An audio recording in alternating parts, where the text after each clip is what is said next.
Hello again, I'm Lavinia Heaton, and we're looking at more parallel and perpendicular lines. Let's look at this problem. Write the slope-intercept equation of the line if the graph of the line passes through -3, 8 and is perpendicular to the line whose equation is x equals -2. Now what we usually want is a point and a slope to write the equation of the line. But we're going to have to think. This falls in one of those exception places. Remember when we were defining parallel and perpendicular lines that the vertical line showed up in its own little case? And if you'll remember, x equals -2 is a vertical line. Let's check that out. Make sure we're not thinking backwards, okay? If I see the equation x equals -2, that means exactly that. Every x is -2. Notice in that equation there's no y to change it, so I can just wildly pick my y's. And if I draw a little makeshift graph, -2, 1, -2, 2, -2, 3. That's right, x equals a constant is a vertical line. Well, that means that for my slope, I'm going to have undefined. I do have a point though, -3, 8. And my line is perpendicular to a vertical line. All right, what is perpendicular to a vertical line? A horizontal line. So my new line has to be horizontal. Now, if the equation of a vertical line is x equals a constant, then do you recall that the equation of a horizontal line is y equals a constant? And I choose the y of my point. And y equals 8 is perpendicular to x equals -2. Let's just check that out. 1, 2, 3, 4, 5, 6, 7, 8. Y equals 8 goes across something like that. And sure enough, it's perpendicular. And my y is 8 everywhere, so it definitely goes through 3, 8, doesn't it? Okay, so that one's kind of sneaky. We don't do exactly what we did in the others. So we see that we're going to have to handle horizontal and vertical lines just a little bit differently. Remember now that the equation for a vertical line is always x equals a constant, and the equation for a horizontal line is y equals a constant. Let's move to the next problem now. And we're going to write in slope-intercept form the equation of the line whose graph passes through -3, 6. Let's write that down. That's our point we're going to use.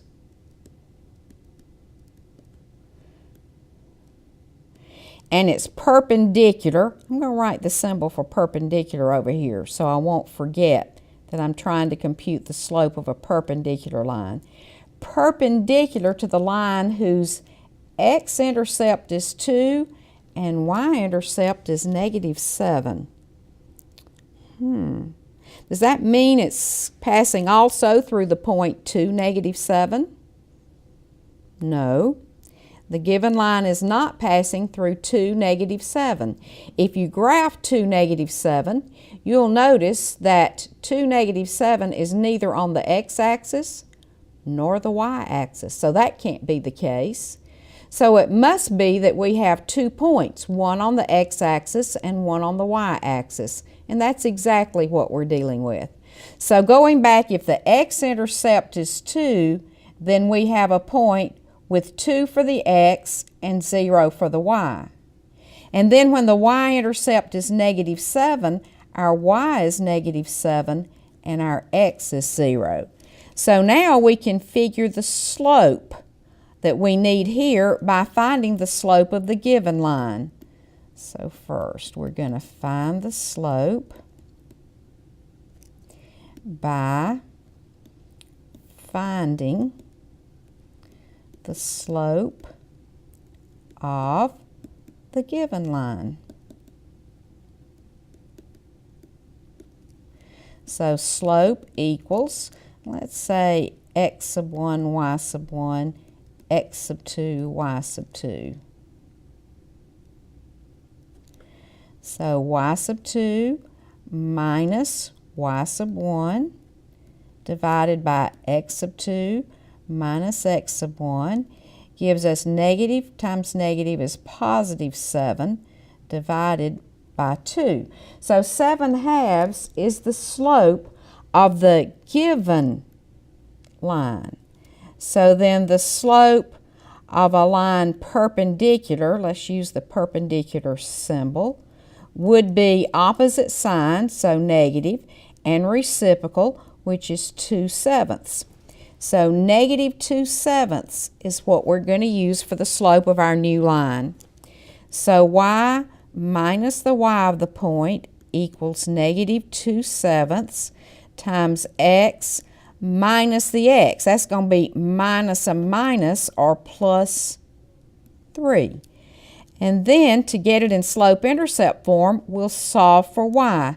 First of all, we'll use distributive property on the right and get negative 2/7 x. Negative times positive is negative. If I write this 3 as 3 over 1, I can easily see that my numerator will be 2 times 3, which is 6. Multiply the denominators and get 7. Bring down my left side.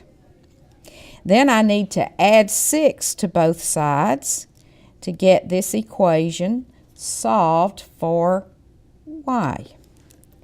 So I'm going to write 6 over 1 over here because if I'm going to add a fraction to that, I want it in fraction form also. So y is negative 2/7 x, and I want to combine these two terms. Well, I need a common denominator to do that. I want a denominator of 7. So I'll multiply by 1 in the form of 7 over 7, since I want 7 for the denominator. And I'll end up with minus 6/7 plus, multiplying numerators, I get 42. Multiplying denominators, I get 7.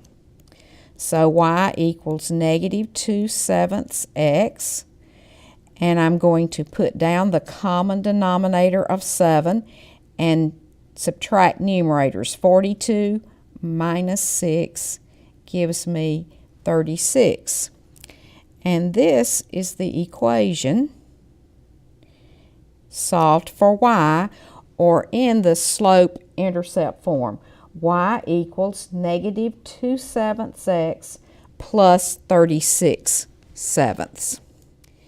Okay, we're going to write an equation here. It says the inventor of a new game believes that the variable cost for producing the game is 90 cents per unit, and the fixed costs are $6,200. We're going to write the total cost C of the business as a function of the number of games sold.